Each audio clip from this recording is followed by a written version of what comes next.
FBI and ICE announced the unthinkable. A political fixer had turned Minnesota into the silent heart of a fentanyl empire. This is Operation Iron Reckoning. At exactly 11:47 p.m. on a Thursday night, the Federal Bureau of Investigation, Immigration and Customs Enforcement, and the Drug Enforcement Administration issued a joint statement that would shake the foundations of Minnesota law enforcement. Over 2.1 million fentanyl pills seized, 14 tons of narcotics intercepted, 73 arrests across 6 states, and one name that nobody saw coming, a state-level political fixer who had turned the Twin Cities into the silent heart of a transnational fentanyl pipeline stretching from the southern border all the way to Chicago, Detroit, and beyond. This is not about street dealers. This is about infrastructure. This is about a trafficking network so sophisticated, so protected, that it operated in plain sight 4 years while federal agents watched neighborhoods die, one overdose at a time. And if you think you know how deep corruption can go, you are about to be proven wrong. Because what they found in Minnesota was not just a drug cartel, it was a system, and the man running it was supposed to be working for the people. 4:32 a.m. Minneapolis, Minnesota. The sky is black, fog rolls thick over empty parking lots and shuttered storefronts in the North Loop. There are no cars, no voices, just the low hum of diesel engines idling 2 blocks away, hidden in the shadow of a freight terminal. Then the silence breaks. FBI tactical units, ICE enforcement teams, DEA strike squads, and Minneapolis SWAT converge on 17 locations simultaneously across Minneapolis and St. Paul. Flashbangs shatter windows, battering rams crack through reinforced steel doors. Agents in black move through narrow hallways with rifles raised, voices sharp and overlapping. Get down, hands visible, do not move. Inside a 3-story warehouse near the Mississippi River, they find it. Rows of fentanyl pill presses running on generator power, industrial scales, vacuum sealers, duffel bags stuffed with cash in $20 and $50 bills, over 400,000 fentanyl pills stacked in cardboard boxes labeled as restaurant supplies, cocaine bricks wrapped in plastic and duct tape, methamphetamine in gallon-sized Ziploc bags, heroin bundled in kilo packs with cartel stamps burned into the wrapping. But it is what they find in the back office that changes everything. 3 encrypted laptops, a steel lockbox bolted to the floor, and inside that box, USB drives containing financial ledgers, shipping manifests, and communication logs that trace back to a single encrypted signature. A code name, Architect. The agents freeze because Architect is not a cartel lieutenant. Architect is a political fixer with direct access to state legislators, county officials, and regional transportation authorities. And according to these files, Architect has been running interference for this network for over 4 years. 9:15 a.m. FBI Cyber Forensics Division, Minneapolis field office. Analysts sit in a dim room surrounded by monitors glowing with transaction flows, shell companies, and encrypted message chains. They have cracked the first layer of encryption, and what they see is a masterpiece of criminal engineering. Operation North Star. That is what the network calls itself. It is not a gang, it is a corporation. 32 shell companies registered across Minnesota, Wisconsin, Iowa, and Illinois. Fake logistics firms with real trucks. Sham nonprofit foundations that receive state grants for community outreach. Restaurant chains that laundered cash through payroll systems. A used car dealership in Bloomington that moved money offshore through fake sales transactions. Every piece designed to look legitimate. Every transaction small enough to avoid federal reporting thresholds, and every single one of them connected to Architect. The analysts pull up a network diagram. It looks like a spider web At the center is architect, real name Marcus Delano, a former campaign strategist turned state political consultant with ties to county commissioners, transportation boards, and border liaison offices. His encrypted communications show direct coordination with cartel operatives in Arizona, Texas, and California. He provided advance warning of federal enforcement actions. He influenced highway patrol schedules. He helped reroute trafficking convoys through rural Minnesota corridors when Interstate 35 became too hot. But the worst part, Delano did not just enable the cartel. He designed its Midwest expansion. He turned Minnesota into a strategic distribution hub because nobody was looking, because people thought the opioid crisis was a Southern problem, a border problem, not a Minnesota problem. One analyst leans back in his chair and says it out loud. This is not corruption. This is command-level collusion, and the operation has just begun. 6:03 a.m., Joint Task Force Command Center, Minneapolis. A digital map covers the entire wall. Red markers pulse across Minneapolis, St. Paul, Duluth, Rochester, and smaller towns across the Iron Range and southern farmland. Each marker represents a cartel-controlled location.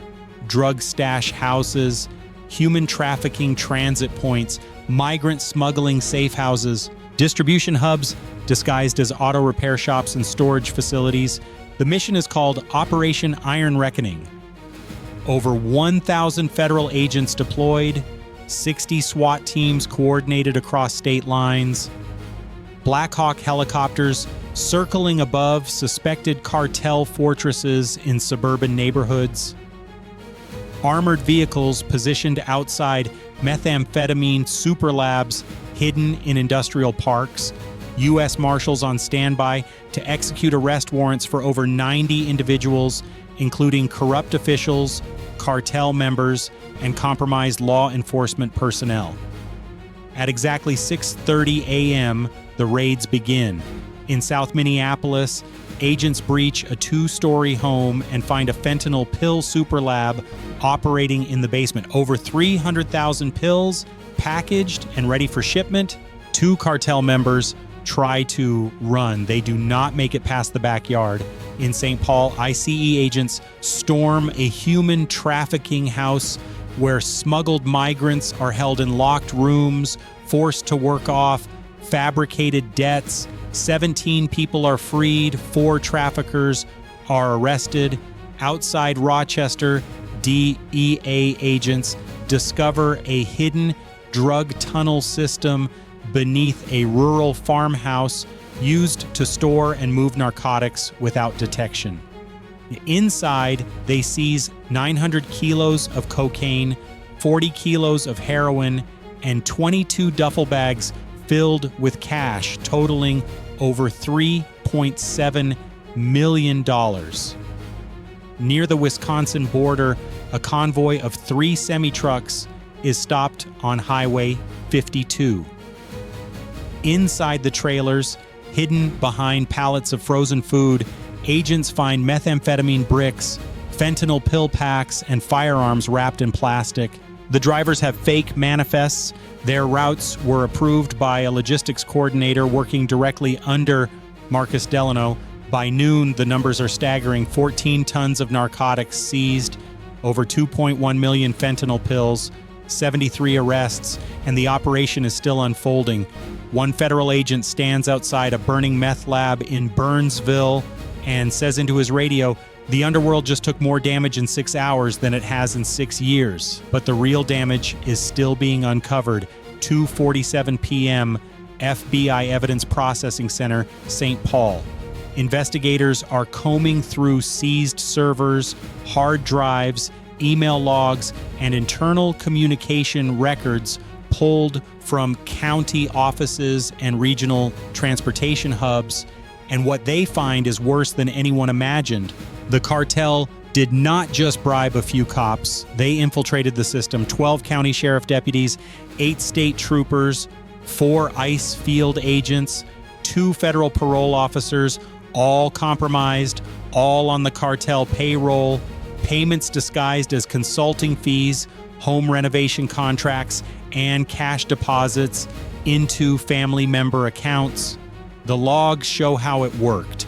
Highway patrol schedules were altered so that trafficking convoys could move through inspection zones during shift changes.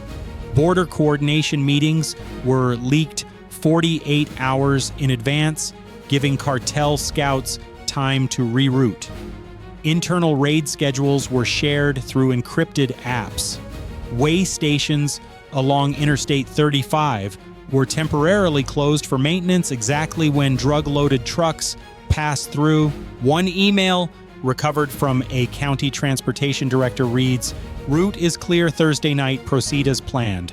Another message from a deputy sheriff to an unknown contact says, "Feds are hitting the south side Friday. Move everything north by Wednesday." These were not isolated incidents. This was a parallel enforcement system, a shadow network designed to protect the cartel while honest officers worked in the dark. One veteran DEA agent, a 23-year veteran of narcotics enforcement, sits in the evidence room staring at the screen. His voice is quiet. "I've seen cartels buy politicians. I've seen them buy judges, but I've never seen them buy the badge this deep. This is not law enforcement. This is betrayal." By the end of the week, federal prosecutors filed charges against 19 current or former law enforcement officials, the largest corruption sweep in Minnesota state history, and the badge will be rebuilt, one arrest at a time. But the story does not end in Minnesota. 5:20 p.m., DEA intelligence briefing. Washington, D.C. analysts present findings to a joint task force that includes Homeland Security, the FBI, and military intelligence advisors. The map on the screen is no longer just Minnesota, it is the entire Midwest. Operation North Star was not a regional network, it was a continental drug empire. The trafficking routes connected Minnesota to Arizona, Texas, California, Illinois, Michigan, Ohio, and Pennsylvania. The cartel moved over 6 tons of fentanyl and methamphetamine per week through these corridors using legitimate trucking contractors, agricultural transport permits, and fake green energy logistics grants. Shipping manifests were altered at the source. GPS tracking was disabled during critical transport windows. Law enforcement databases were accessed and scrubbed by compromised personnel, and at the center of it all was Marcus Delano, architect, the man who turned Minnesota into the cartel's Midwest fortress. But investigators find one final file buried in his encrypted archive. It is labeled Phase 3, and when they open it, the room goes interstate.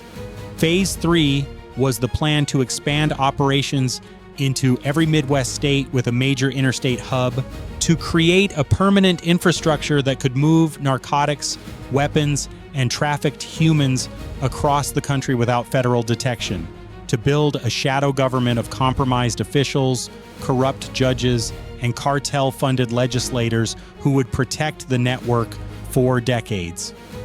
Minnesota was not the end goal, it was the blueprint. One intelligence officer closes his laptop and says, "This was not an infiltration, this was a hostile takeover," and it almost succeeded. So let me ask you something. How does a state fall? Not through war, not through invasion, but through silence, through ambition, through men like Marcus Delano who trade their oaths for cash and their communities for power. Because while investigators were cracking encryption and chasing convoys, people were dying. Mothers who lost sons to fentanyl poisoning, fathers who found daughters unresponsive in locked bathrooms, families torn apart by addiction that started with a single pill pressed in a Minneapolis warehouse and sold on a street corner in St. Paul.